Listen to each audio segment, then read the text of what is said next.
Hello friends, जैसे कि हमने आपको बताया था कि बीएड वर्सेस बीटीसी में आज एक बहुत ही इंपॉर्टेंट सुनवाई होनी थी सुप्रीम कोर्ट में। सुनवाई खत्म हो चुकी है। क्या क्या चीजें वहां पर हुई, बीएड को लेकर के क्या क्या चीजें बोला गया, इन सभी चीजों पर आज हम इस वीडियो में जानेंगे। और इसको जो है ऑनलाइन अपडेट भी कर दिया गया है। क्या क्या इंफॉर्मेशन है, सारी चीजें डिटेल से जानते हैं। सो फ्रेंड्स, चैनल पर पहली बार विजिट कर रहे हो तो चैनल को सब्सक्राइब कर लेना, बेल आइकन को हिट कर देना, जिससे जब भी कोई अपडेट दिया जाए इमीडिएट इन्फॉर्मेशन आप तक पहुंच जाए। आप मेरे पीछे देख सकते हो, ये है आज की सुनवाई का ये पूरा कोर्ट का सिनारियो है। आप देख सकते हो यहाँ पे दो जस्टिस हैं, दो जजेस हैं, और यहाँ पर आपको डीएलएड के एडवोकेट मिलेंगे, जिसमें कि आप सीनियर एडवोकेट मीनाक्षी अरोड़ा जी को देख सकते हैं। यहाँ पर आप लोगों को बीएड के एडवोकेट्स देखने को मिलेंगे। बहुत सारी चीजें इसमें हुई हैं जिसको आप लोगों को मैं बता दूं। सबसे पहले तो मैं बताऊं, बीएड छात्र welfare association versus union of India, ये जो केस दायर किया गया था, इससे उम्मीदें बहुत थी। उम्मीदें बीएड के पक्ष में थी कि अब इसको लेकर के हो सकता है कि बीएड अभ्यर्थियों के साथ जो अन्याय हुआ है, जो एनसीटी के गैजेट के बाद बीएड अभ्यर्थियों पे अन्याय हुआ है, उसमें इंसाफ मिल सके। लेकिन यहाँ पे हुआ क्या है, सबसे पहले तो आपको दोनों जजेस के नाम मैं बता दूं। मिस्टर जस्टिस श्री नरसिम्हा जी और जस्टिस श्री अरविंद कुमार जी के बेंच में ये केस सुना जाना था। जो चीजें निकल कर आई हैं, इन दोनों जजेस ने जो डिसीजन लिया है, वो डिसीजन रियली में चौंकाने वाला है। और किसी हद तक हम ये बोल सकते हैं कि बीएड के पक्ष में बिल्कुल भी नहीं, बीएड के पक्ष में ये फैसला नहीं हुआ है। आप जैसे कि देख सकते हो, यहाँ पर आ चुका है, इसको अपडेट भी कर दिया गया, डिस्पोज्ड दिखाया जा रहा है। जैसे ही कोर्ट में सुनवाई स्टार्ट हुई, वैसे ही बीएड के जो एडवोकेट थे, उन्होंने विड्रॉल की मांग कर दी। विड्रॉल की मांग की, उसको एक्सेप्ट भी कर लिया गया कि ठीक है, चलो विड्रॉ आप करना चाहते हो, ठीक है। इसलिए विड्रॉल की मांग की गई क्योंकि ऐसा उम्मीद जताया जा रहा था कि ये केस जो है या तो जस्टिस अनिरुद्ध बोस या जस्टिस सुधांशु धूलिया के बेंच में जाएगा, जहां पे ऑलरेडी ये सारे मामले सुने जा चुके हैं। तो उन्होंने विड्रॉल की मांग की, ओके था, कोई दिक्कत नहीं। लेकिन मीनाक्षी अरोड़ा जी जो डीएलएड की तरफ से थी, उन्होंने बिल्कुल इस बारे में सहमति नहीं जताई। उन्होंने कहा कि ठीक है, विड्रॉल ये कर रहे हैं, लेकिन ये कितनी बार चलेगा। बार बार जो है केसेस दायर किए जा रहे हैं और केसेस डिस्पोज्ड हो रहे हैं, और उसमें बहुत सारी चीजें छिपाई जा रही हैं। ये सारी चीजें जो है मीनाक्षी अरोड़ा जी ने बोला। इनका यही कहना था कि जो केस दायर हुआ है उसमें बहुत सारी चीजें छिपाई गई हैं। दीपांकर गौरव जो बिहार वाला मामला था, अर्णव घोष जो वेस्ट बंगाल वाला मामला था, सभी मामलों को यहां पर उठाया गया। अब दोनों जो जजेस थे, वो लोग इस बारे में जानना चाहते थे। इसमें यह भी बोला गया है कि इस याचिका को दायर करते समय डॉक्यूमेंटेशन सही से नहीं हुआ है।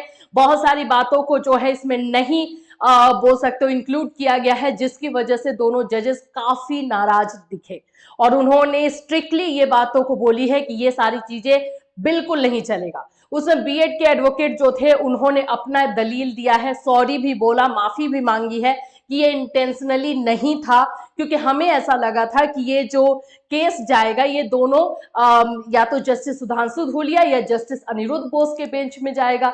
इसीलिए वो ऑलरेडी इस मामले को जान रहे हैं, इसलिए उन्होंने ये नहीं किया।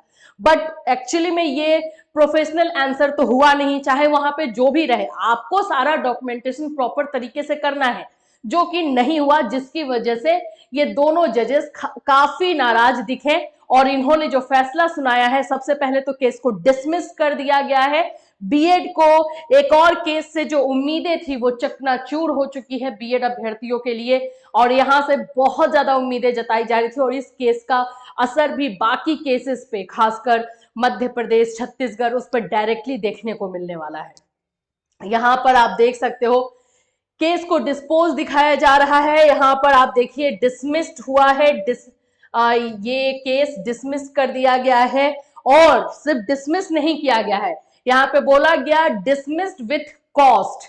ऐसा सुनने में आ रहा है कि इसमें जो है 25,000 का फाइन लगाया गया है बीएड अभ्यर्थियों पे, जो है जो यहाँ पे बीएड छात्र वेलफेयर एसोसिएशन है, उसके ऊपर 25,000 का जुर्माना लगाया गया है, क्योंकि सारी चीजें जो है इसमें नहीं बताई गई थी, इसकी वजह से। अब कोर्ट ऑर्डर आएगा तो इसके बाद और सारी चीजें क्लियर होंगी, लेकिन ये चीजें जो है पूरी तरीके से बोल दिया गया है कि केस डिसमिस्ड है। जितनी उम्मीदें इस केस से लगा कर रखी गई थी खत्म हो चुकी है, और केस को हटा भी दिया गया और साथ में एक जुर्माना भी लगा है। देखो ये क्यों हो रहा है बार बार, ये बार बार इसलिए हो रहा है कि रिप्रेजेंटेटिव आप जो ढूंढ रहे हो, जो आप चुन रहे हो, जो एडवोकेट जिस तरह के होने चाहिए वो आपको देखने को मिल ही नहीं रहे। आप डीएलएड की तरफ से देखोगे तो हमेशा से आपको दो चार चेहरे ही दिखाई देंगे, चाहे वो मीनाक्षी अरोड़ा जी हो जाए, कपिल सिब्बल जी हो जाए, जो भी, मतलब आपको वही सारे जो है चेहरे देखने को मिलेंगे। बीएड की तरफ से क्या है, हर दिन एक नया चेहरा निकल कर आ जाता है। आज ये एडवोकेट, कल ये एडवोकेट, कल वो एडवोकेट, इस तरह से हमें देखने को मिल रहा है। कहीं ना कहीं ये भी एक रीजन हो सकता है। तो फिलहाल बीएड अभ्यर्थियों की एक और निराशा जो है उनके हाथ लगी है। अब इसका असर जो 24 तारीख को एमपी में सुनवाई होने वाली है उस पर डायरेक्टली देखने को मिलेगा। अब कुछ बीएड अभ्यर्थियों के लिए चीजें जो है नहीं रह गई हैं, बहुत सारी बोल सकते हैं डिसअपॉइंटमेंट जो है आगे पीछे चल रहा है। कल एक और मामला है, कल जो है सुप्रीम कोर्ट में एक और सुनवाई है, वो है आपका 69,000 जो यूपी के शिक्षक भर्ती प्रक्रिया है उससे रिलेटेड है। तो अब उसमें क्या अपडेट, वो इस मामले से थोड़ा अलग है, ये भी बता देती हूँ। ऐसा नहीं कि इसका असर उस पर होने वाला है, उतना ज्यादा नहीं देखने को मिलेगा, लेकिन ये बात जरूर है कि रेफरेंस दिया जाता है। जहां जहां से आप केसेस हारेंगे वो सारे केसेस का रेफरेंस आपको आगे के केसेस में देखने को मिलेगा। जिस तरह से आप दीपांकर गौरव बिहार वाला मामला देखो, वहां आज भी रेफरेंस दिया गया। अर्णव घोष वाला मामला देखो, उसका भी आज भी रेफरेंस दिया गया। तो ये चीजें चलती रहेगी, ये आप चीजें जो है आपको आगे देखने को मिलते रहेगा।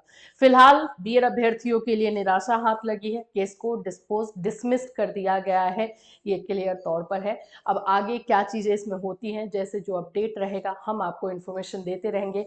कल के केस पर भी हम नजर बना करके रखेंगे, जो भी अपडेट होगा हम आपको अपने चैनल के माध्यम से इन्फॉर्म करेंगे। Till then take care everyone.